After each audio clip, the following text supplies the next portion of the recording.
Good afternoon, everyone, and welcome to this session of the CarbConnect Festival, where we will be talking about how we're bringing the net zero to industry and talk a bit about the technology development, but most importantly, deployment with partners. Partners, those are doing it right there on the ground, they're delivering it, and they're also sort of designing the policies. We've got an amazing line of speakers today who would come and talk and share about their experiences, but we'll also be answering a couple of questions if you've got. For carbon capture, it is an absolute new era, and I'm really excited that we are in this phase. What we've achieved last year in terms of commitments from companies and the commitments to achieve net zero, more and more companies coming forward, more and more governments coming forward and committing to that ambition. I think it's very clear that carbon capture would need to be scaled up very significantly. But I'm sure, like a lot of the industries out there, a lot of the audience today are thinking about how do we actually get it done? What would it take to get it done? And I'm really excited that our panelists today have a vast majority of experience in actually getting this done or helping people delivering the carbon capture on the ground. I'm joined by an amazing set of panelists, and I'll quickly ask the panelists to introduce themselves. Will, maybe do you want to go first? Yeah, thanks. So hi, I'm Will Lockhead. I head up a team within the UK government's business and energy department, leading on designing industrial carbon capture and hydrogen business models and ultimately negotiating those with projects. Thank you for inviting me today. Right. Anna? Good afternoon, everyone. Delighted to be here. I'm Anna Laurent, the strategy manager for Veolia in the UK and Northern Europe, leading our decarbonisation strategy and heading our CCUS activities. Veolia is a leading company for sustainable solutions across waste, water and energy. And in the UK, our activities cover all these areas with a focus on waste and recycling. And I, as part of our decarbonisation strategy for energy from waste activities, we're actively looking at carbon capture, utilization and storage, but also supporting our industrial customers on their own decarbonisation journeys. So very glad to be here. Philip? Yeah, good afternoon, Aniruddha. My name is Philip. I work for Cemex, a Mexican building materials company. I'm located close to Berlin, and I'm the CO2 innovations manager for the company for cement operations, and I'm responsible for the development of carbon capture and utilization and storage projects in the region. Perfect. I'll be moderating the panel. My name is Aniruddha Sharma. I'm co-founder and CEO of Carbon Clean Solutions, a breakthrough innovations technology company based here in the UK, supported by the UK government, and now delivering net zero ambition and carbon capture right on the ground for heavy industry. I probably just maybe want to get started with Will first and talk a bit about what has happened in the past few months. I mean, if you just think about the commitments, the tracks, the programs, those are coming out, being rolled out. It could potentially sometimes be a bit daunting to keep a track of what all is out there. So, Will, I mean, if you could maybe summarize and talk a bit about the support that the UK government is committing and is offering to the heavy industrial net zero ambition for the companies, that would be great.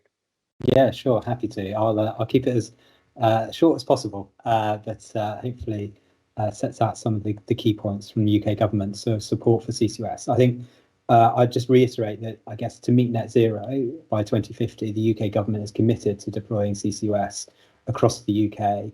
I think we see it as a vital technology to achieving that, particularly in industry, but also in power, potentially hydrogen production, and also through negative emissions. And that was really underlined in the publication of the UK government's net zero strategy last October, which confirmed that our ambition is to capture and store 20 to 30 million tonnes of CO2 a year by 2030, increasing to 50 million tonnes by 2035. And we see that very much deployed across initially 4 industrial clusters by 2030. And I think, as I underlined, the importance of industry is really important here. We sort of see carbon capture as a vital technology for decarbonising industrial processes such as cement, refineries, but also other sectors like energy from waste and so on. And that's why within that 20 to 30 million tonne ambition, we have set that 6 million tonnes, at least 6 million tonnes, should come from industrial emissions by 2030, and that should increase to 9 million tonnes by 2035. Alongside that, we confirmed that the CCS infrastructure fund, a capex capital fund of £1 billion, is there to support co-funding of industrial carbon capture facilities and also the CO2 transport and storage infrastructure.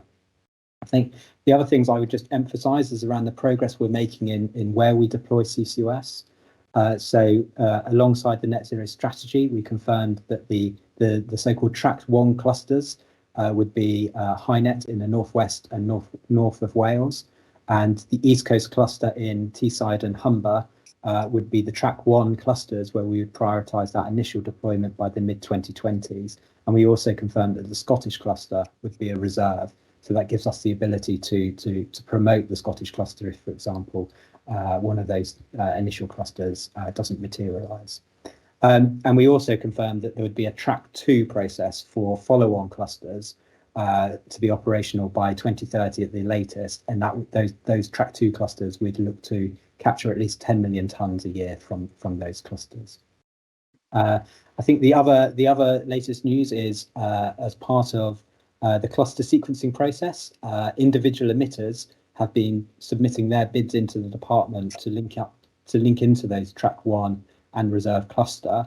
The deadline for that was on Friday, so we are now working through the submissions that we've received, and we hope to provide an update on that process towards May, and that really then sets out the ground for the projects which we will bilaterally negotiate with. I think the other thing I would also say is three other things. One, key part of the UK government's offer is the right commercial frameworks. So we're busy implementing the sort of business models for CCUS across power, across industry, hydrogen and transport and storage, and that's a key part of our offer. And then the second one is we continue to support innovation funding for a CCUS programme. And I know, Anna-Rita, we've previously, UK government's previously provided funding to Carbon Clean as well as other technologies, and we're keen to maintain that sort of focus and support to innovative new technologies on CCUS. And there's also the Industrial Energy Transformation Fund, which provides similarly some CapEx co-funding to industrials, and the next window of that opens actually on Monday, so on the 31st of January. So hopefully a short summary of the sort of level of commitment and support available for CCUS in the UK. And well, I must say it's a very, very exciting package. I mean, if you think about the clusters approach, it actually democratizes the development of infrastructure for carbon capture for a lot of industries in an area, and then also makes it easy for other people to access it. So absolutely a great package.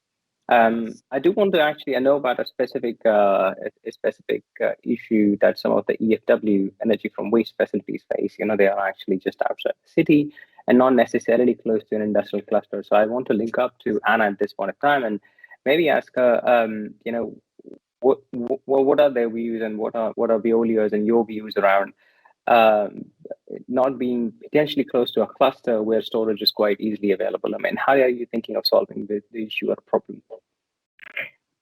Great question. So there are a number of things that we're looking at, maybe just to kind of set the scene. As you said, some industries are part of the clusters. For the energy from waste industry, it's slightly different because the facilities were built where the waste is. So most of the time it's close to the cities and not necessarily into the industrial clusters. Some facilities are, but the majority is classified as dispersed sites. And certainly for Veolia, we have 10 facilities that are all far away from clusters. So that's definitely a challenge. But I think, we're kind of having all these discussions as an industry with BASE. So that's, a really good learning curve for us. And at the same time, we're kind of looking at the first challenge, which is transport, because those storage areas obviously are open to emitters, even if they're not in clusters. But I guess it's how you transport that CO2 down to these areas.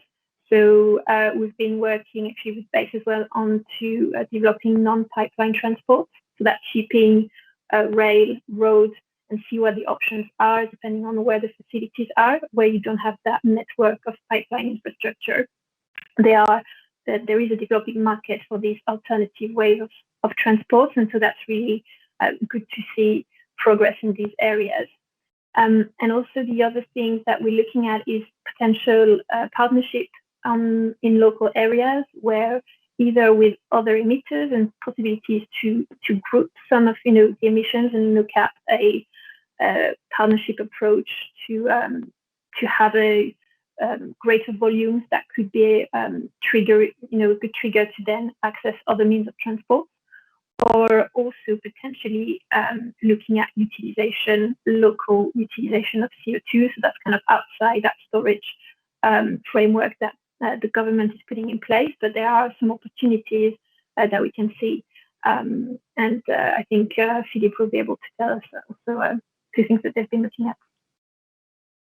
Absolutely, Anna. No, I think it's absolutely spot on from that conversation point of view, and I think it's a very, very, very good link up to what we've been doing with CEMEX. I mean, Philippe, we've been working with you at your plant in Germany to scale up carbon capture and to deliver it at very, very large scale. So I think it'll be interesting. Maybe two questions for you, I guess, will be interesting. One is, what's been the experience in terms of scaling up the technology, and what scenarios have you actually seen? And number two, given that it's also in a location which is probably not close to a port or a storage location, what are the circular economic approach or CO2 utilization options you're looking at? Sure, Neruda. Maybe I'll start telling you a little bit about our plant in Rüdersdorf as well, which is obviously, from my point of view, the most beautiful cement plant in the world. We are one of the biggest one, and therefore we have quite a big CO2 emission per year. So we are talking about 1.2 million tons of CO2 per year. And of course, we want to decarbonize as well. So last year, CEMEX took the decision for Rüdersdorf as being the first cement plant within CEMEX to be carbon neutral by 2030. So this was a big announcement last year, and now us from the technical side, we sat together and say, okay, how are we actually going to get there? So we looked at our possibilities. What are our traditional or proven technologies we can already apply today in order to reduce CO2, and what is simply due to our process-related emissions, so-called unavoidable CO2s, which simply due to our process are very hard to bring to zero. So we ended up with a roadmap which from this 1.2 million tons I mentioned initially tells us that we are most likely able to reduce half of that by so-called proven technologies. That means usage of alternative fuels, decarbonated raw materials, or reducing the cement factor, clinker cement factor. However, there's still a big amount of CO2 remaining, which we have to find other solutions. Yes, and that's where carbon capture, utilization, or storage comes into place. You mentioned, Neruda, our geographical location of Rüdersdorf, pretty far away from any coast. So regarding CCS, quite a disadvantage at that point. So our main focus was CCU for the first step. So we started our feasibility study with you last year in order to see what with 100 tons per day. Yes, and based on that scenario, we built up some use cases which we already addressed at different funding, national and European funding schemes. The project is called Concrete Chemicals, and we have it in different scales. So when we develop those projects, we see, okay, how can we scale that up? Yes, and there were the initial 100 tons in the feasibility study. So we decided, yes, we go the next step and start a FEED study for the 100 tons per day, but with an additional 300 tons per day, which we have already covered, with a developed project behind it. Then we took again our roadmap, which tells us, well, there's still, for those who did the math, there's still a gap of 1,600 tons, yes, to get to the half of the CO2 emissions. So that's why we are also developing with you the conceptual study for the 2,000 tons in total, which would equal half of our CO2 emissions and at Rüdersdorf. So this is our plan, and as mentioned, our main target at the moment is carbon capture and utilization within the project scheme of Concrete Chemicals, where with the idea of, let's say, locally generated hydrogen, but also we are aiming to be one of the first cement plants to be connected to a hydrogen pipeline, to massively scale it up to the, let's say, 400 tons per day, which I mentioned initially, and from that produce synthetic kerosene and naphtha in order to cover the first 400 tons. But that's just the beginning. For the other additional 1,600 tons still missing, we already have some great ideas. I do want to, just congratulate Philip, you and the whole CEMEX team for actually taking a bold step. Thinking about just outside, close to Berlin, the Rütersdorf, if you're thinking about capturing 2,000 tons per day of CO2, it just sort of speaks about the ambition and a zeal to solve a problem and actually deliver a solution. So I think really congratulations on that. I've got a couple of questions coming in from audience, but I do want to encourage all the audience to actually ask all the questions. This is an open conversation, and we absolutely want to answer your questions. I guess there is a question that's come in. It's what is the biggest policy change that will drive forward the adoption of CCUS and development of infrastructure?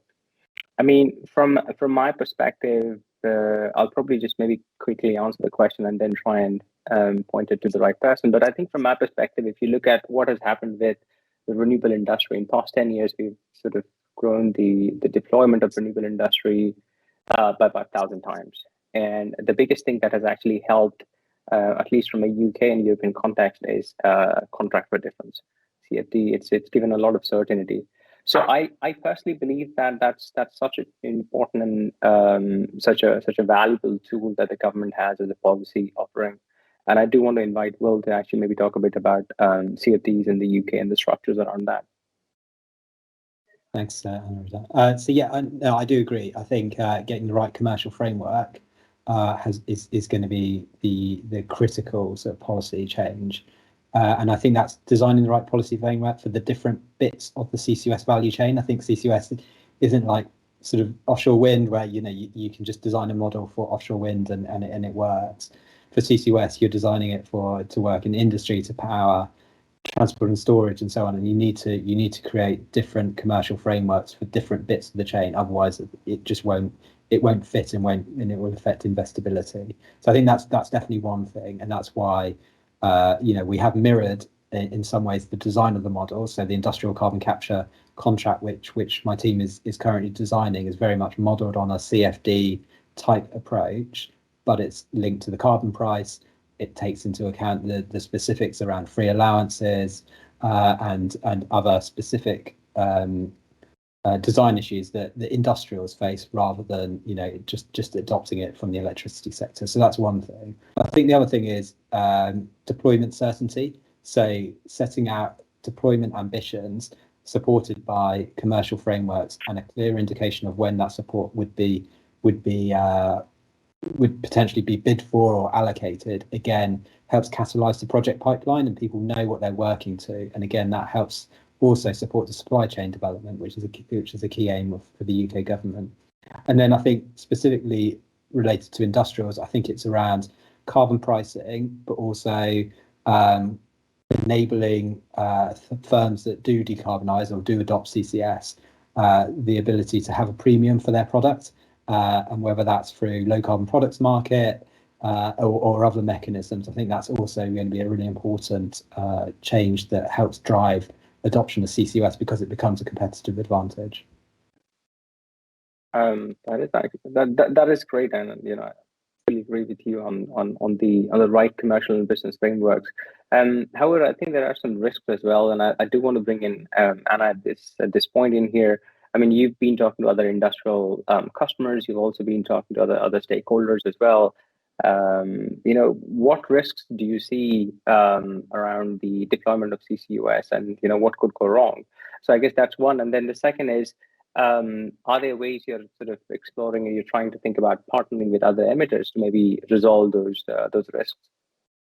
Yeah, I think this is a really good question in terms of what would be the biggest risk. I think it's kind of coming back to what Will was saying. The value chain, the entire value chain for carbon capture is a complex one. and you need to have all these pieces being developed at the same time to be able to move forward and actually make this project happen. So for me, it's making sure that all these different elements are actually developing at the right pace. And I think the approach from the government is really helping to shape that industry.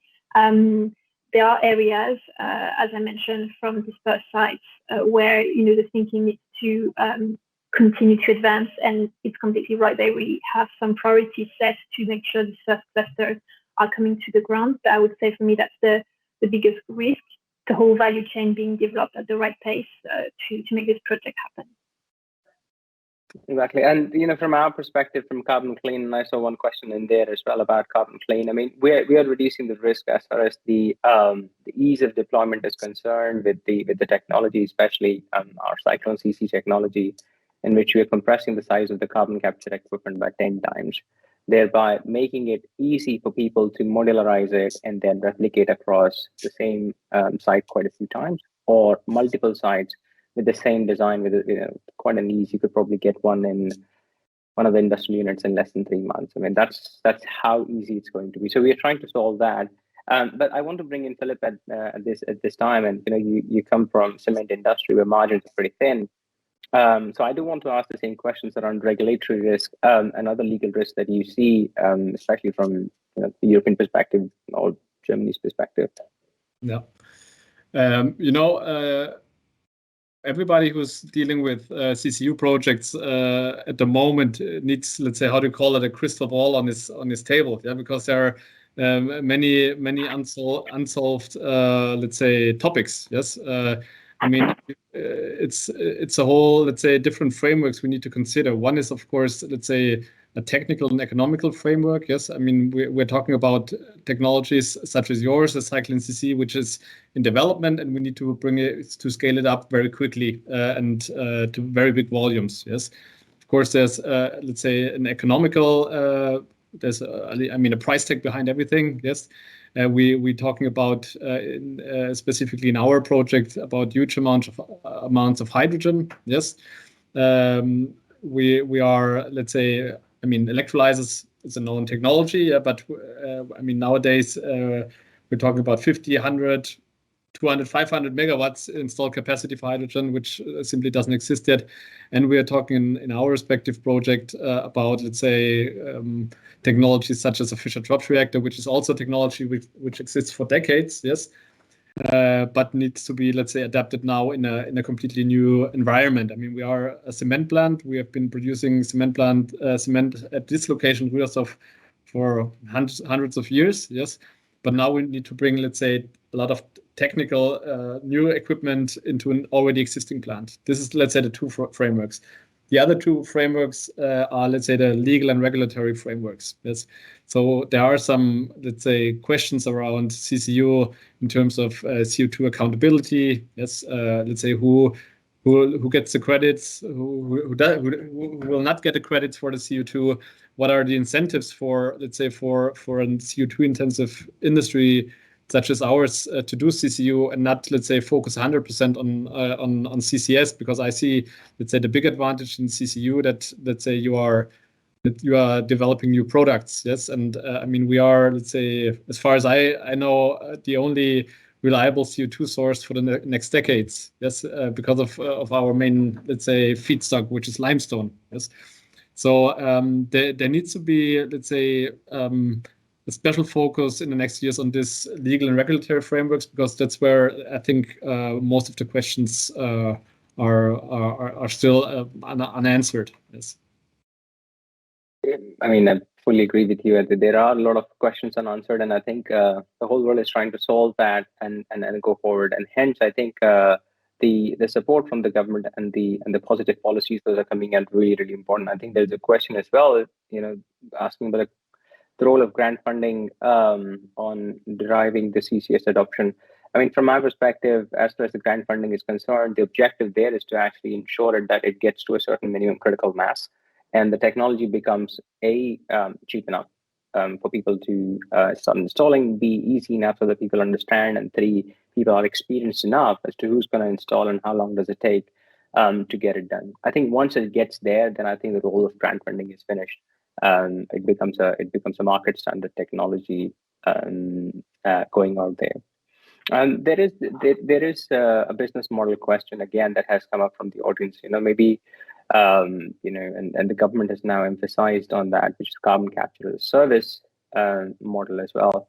And Anna, Veolia is sort of a world leader already in terms of providing some of the services and technology as services as well. In many cases, actually assimilating quite of these parts. What role do you think carbon capture as service could probably play in decarbonizing the heavy industry? That's a really good question. And in terms of model, obviously, we've had initial discussion with BASE on what a carbon capture as a service solution could look like and how that would work in terms of the whole framework that is looking to be developed to support this initial project. And I think having that option to have a group of emitters or one major emitters getting also some emissions from others by providing this service of capturing, and for these smaller players potentially or more dispersed sites to de-risk that with this sort of model where you have an entity that kind of acts as an intermediary between the emitters and then also putting the project alongside the framework provided by the government is going to increase the number of projects potentially being put on the table and facilitate access to these business models for small emitters who don't necessarily have the bandwidth, the knowledge, the experience to be able to put this, develop this project that are quite complex. So this is definitely, a key area to help the development of this project and the overall supply chain. Exactly, and I think you've summarized it quite well in terms of the challenge as far as carbon capture as service is concerned. But I also see there is another challenge as far as creating a full win-win business plan or business model is concerned. And maybe Philip, you could probably talk about that. From being a cement producer, you're now actually getting into quite a few things. Carbon capture, there is hydrogen, there is conversion into usable products. I mean, how do you sort of assimilate all of this? And do you see that this is a risk? How do you get your head around it? And how do you get comfortable around those kind of business model risks, selling a new product which is not cement? Yes, I mean personally, I feel a little bit like the internal startup within Cemex, because we've been producing cement for such a long time and we've been great at it. Yes, and now we are talking about, let's say, becoming, let's say, chemical industry or completely new products. Yes, and the best case, if I would have talked about this kind of ideas or projects 5 or 10 years ago, they would have said you're crazy. Yeah? So there's so much going on right now at the moment. The scaling is going on so quickly. Yes, and this is the, let's say, the exciting part of this job. Of course, without any doubt, there are many challenges, obstacles in our way still. But I think we should not, let's say, forget why we are doing that. Yes, this is, let's say, the biggest issue we are facing in the next years. And if we don't act now and very quickly, the story is over. Yeah, so this is something very important we are doing here. And let's say this gives, let's say, the extra motivation also for facing those challenges, especially when you have children. Yes, when you think about it. Let's say also from this emotional perspective, it's something very meaningful and very important. So we also should, let's say, do our best effort to make it work. Exactly. We will be answerable to future generations. So we'll be asking us, what did you do, and what action did you take? Interestingly, I took my 18-month-old son to the Science Museum in London. They now actually have a book called Climate Change for Babies. Climate change is such an important topic, and it's for toddlers, under 2-year-olds. It's only got pictures and all that. But I think it's so important that the younger generation is going to get the knowledge around climate change very, very quickly, and people will come back and ask questions on a daily basis. What did you do? What are you doing about this? I think one question I had for Will, and it also came in from one of the audience, which was around the cost of carbon capture and how the cost is coming down, and what Carbon Clean is doing. I could probably provide our perspective.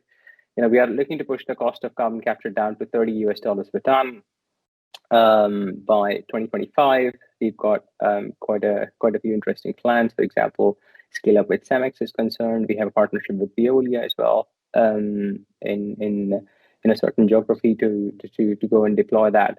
And we're making that happen. But apart from that, Will, are there other risks that you are worried about, as a policymaker, and you're seeing them and saying, well, someone needs to answer that or address those? That's a good question. So I think, you're right in terms of cost is always going to be an important one, both for the private sector and the public sector. And I think it's not just the initial cost; it's also what's the potential for the cost to reduce, and how do you reduce those? So is it sort of scale up, supply chain, reducing financing costs? Those are all really important issues. I think in the UK, the other thing is what are the supply chain benefits for UK government? So UK government provides support either through taxpayers or consumers. What are the wider benefits for the UK for investing in say this technology, in CCUS deployment? And I think understanding what those supply chain benefits are, both in terms of use in domestic projects, but also positioning, enabling UK companies to be well positioned to sort of capture the benefits from a global market, is an important sort of trade-off, and that's something that we're very keen to work with industry on in looking at those supply chain benefits, for example, with the CCS Association and so on. I think the other more specific risk around CCS in the UK is this is essentially the third time, at least the third time that we've sort of ventured into it, and I think it's ever more important, given net zero, given that we're in the 2020s now, that we get it right this time and we lead to projects being deployed. And obviously, if we don't, that is a big risk in terms of how you meet net zero in the UK and obviously potentially elsewhere. I can't agree with you. I think on that supply chain, and especially, pandemic has to some extent intensified the pressure on the supply chain. We're seeing what's happening with the price of steel and other items available in the market. So I think supply chain is going to be a ongoing conversation and discussion, and how the industry answers to that. I think that's going to be an absolute crucial point. I do want to just maybe go back to the audience and then remind them that, look, this is an open house. You can ask any questions. If you have any points you want to make, feel free to do that. We are all here to sort of share experiences on how a deployment of carbon capture, especially for industry, could work quickly and could move fast. While there are a couple of questions coming in, I do maybe want to quickly go to Philip and understand from him if he's already realizing there is value for low carbon building materials. If you decarbonize the plant and if you reduce the carbon emissions, how are people, if people are thinking about pricing in a premium, low carbon clean products premium already? Are you seeing that? And maybe Anna, if you could comment on that as well. Yes, Aniruddha, I'm not, let's say, coming from the commercial side. I'm from the technical operational side. But however, what I can see is, I think it's a common issue in society. We can see it in so many spaces. Everybody wants renewable energies, but nobody wants to see a windmill or a photovoltaic park next to his house. Yes, everybody knows. Let's say it's a big issue. Yeah, but at the end of the day, nobody wants to pay more for concrete. Yes, even though we need to pay more. And to make huge investments to decarbonize our sector. Yes, so I think this is an important message. If in our overall conversation here, fighting climate change is expensive. Yes, and this will affect all of us. It will in a couple of years still simply not be possible to fly to Mallorca and back for 20 pounds or 20 euros. We need to somehow forget this idea. And I mean, we all need to put from our side, and nobody likes to listen to hear that things will become more expensive. But I think that's the only way to also compensate, let's say, the huge investments, not only in cement, in all other businesses, will need to be done. That's what I can add to that. Exactly. Anna? Yeah, maybe just one comment, which is kind of relating to this, not necessarily the product being like low carbon itself, but the actual value of the captured emissions. Because as we know, to achieve net zero, we will need to have this capture put in place. And when you look at energy from waste, a part of the emissions is coming from biogenic sources. So when you capture those, you end up with a negative emissions, effectively removing carbon from the atmosphere. And I think this is definitely an area of interest, because as we've seen following COP26 and Article 6, carbon markets are going to, be, standardized or at least developed in the next few years. I think it's also an area of opportunities for the future to have that value recognized and being able to get the value out of these for the companies that will do the right thing is going to be very important. I mean, absolutely, spot on. I think your point around negative carbon emissions is super important. I think there is a realization that we'll not be able to abate all the carbon emissions that we have actually put in, so that we'll have to go through negative carbon emissions. And I think energy from waste facilities are great where you can achieve that. I mean, we have a project with youth administration in the UK. I mean, what has already been learned from this project? Maybe maybe you want to talk about that, share a bit about that. Yeah, sure. I think, so partnering with your team, we've looked at all sites across the UK, and I think the initial thinking when you look at developing this type of project is obviously the offtake and where the carbon would go, but actually on site, are you able to capture? For us, the main constraint was about space. So energy from waste plants being close to centers, as I mentioned previously, you are kind of, looking at dense populated areas, and space is usually very tight on site, already quite optimized. So when you look at the size of the traditional capture equipment, that is, having this very big footprint, that causes a lot of challenges to be able to fit it on site, to find the right space, because it needs to be next to the stack, the emission point, and also in terms of, the neighborhoods and people, that has a major impact as well.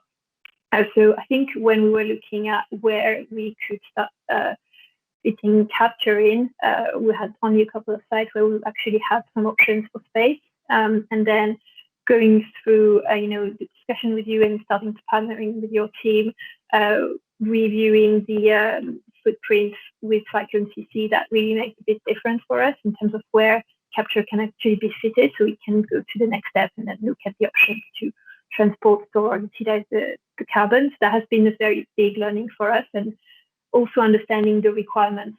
So what needs to happen on the site? What do you need? Obviously, on the technical side, that's been also a really good learning curve. So still work in progress, but it's been really good to be on that journey with you. Thank you. I mean, it's been a great learning experience for us as well, and I think that also underlines the value of net zero ambition for industry, and how industry could also be quite helpful. I mean, from what we've been hearing from a lot of companies and customers out there, just the UK government's ambition to achieve to 30 million tons of carbon dioxide capture. You have a similar ambition maybe in Europe, maybe in the US. The moment you start to try to multiply this starts to become quite big. And we did some work to look at how many people would actually be required to deliver net zero ambition for industry at that scale. And the answer was nothing short of 100,000 people. So we're looking at least 100,000 high-paying jobs here in the industry, where we'll be helping other people deploy the technology, and other companies will be working on that as well. I think there's quite a lot of value out there. So it just brings in that social angle as well, wherein people can very comfortably say that this is an industry which is not only going to create real impact, but it's also going to create high-paying jobs as we go forward. I think there was a good question around, why if there is a site where space is not a constraint, then how does size reduction work, or what's the value of it? In one word, flexibility. Flexibility to space out your investment, so you can think about building a 20% decarbonization this year, another 20% next year, another 20% year after that, or 2 years, so you can space that out. And the second thing I would say is you can look at a couple of combinations. So you have, going forward, most of the industrial companies have got options around carbon capture, hydrogen, renewables, and I think a lot of people are trying to think about what's the best strategy to decarbonize their site. So if you have, let's say, a fully modular, small skid-mounted unit that you can move around quite easily, you can develop a dynamic strategy around decarbonization, which is not only based on carbon capture, but based on other elements as well, like hydrogen, renewables as well. I think we're running close up to the time. I do want to maybe do the last thing in the session, which is the magic wand round. So if you had a magic wand and you wanted, want to do something 2022, 23, what would that be, Will? I was hoping you'd get someone else first. So I think I'll keep it UK government focused. So I think it is successful awards of the first ICC, so the first awards of the industrial carbon capture contracts from mid 2023. I think that would be my magic wand. Right, Anna?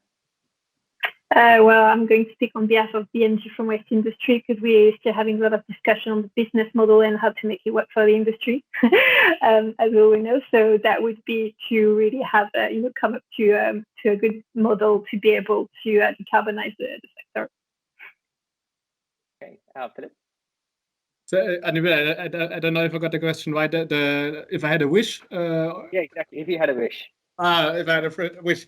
Let's this year is very crucial for us, because in this year, let's say, we need to take, let's say, the right decisions, to stay on track for our decarbonization roadmap. Yeah, so I hope, I simply hope that everything stays on time, that we get, let's say, the approvals and let's say positive feedbacks from the funding agency. So in order to start, let's say, the actual doing, the thing that for us is from the technical standpoint is the interesting part. Yes, building that up and make it real, to see it, to work on it, and start capturing CO2.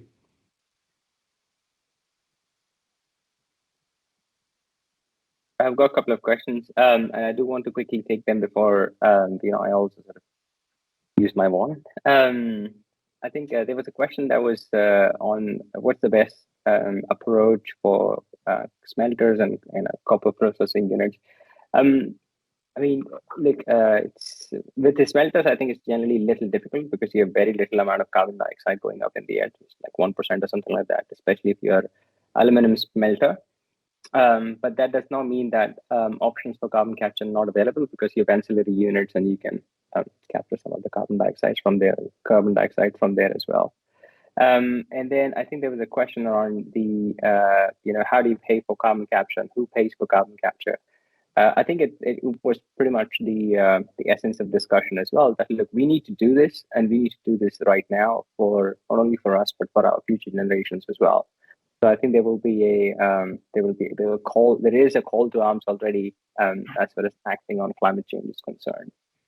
And lastly, probably, I mean, if I had one wish that I could make, my wish would be that all the projects that we have talked about on this call, or the governments that receive, all of them get funded and all of them go ahead and get implemented. That'll be my wish from the magic wand. So I think with that, we've run out of the time, but I do want to thank Decarbonize Connect platform and the whole audience for their time today. Also want to thank the panelists for taking our time out of their busy schedule and for being with me on this call. And yeah, we are all available if you need answers to any questions or anything like that. Absolutely feel free to reach out to us. Thank you very much. Thank you.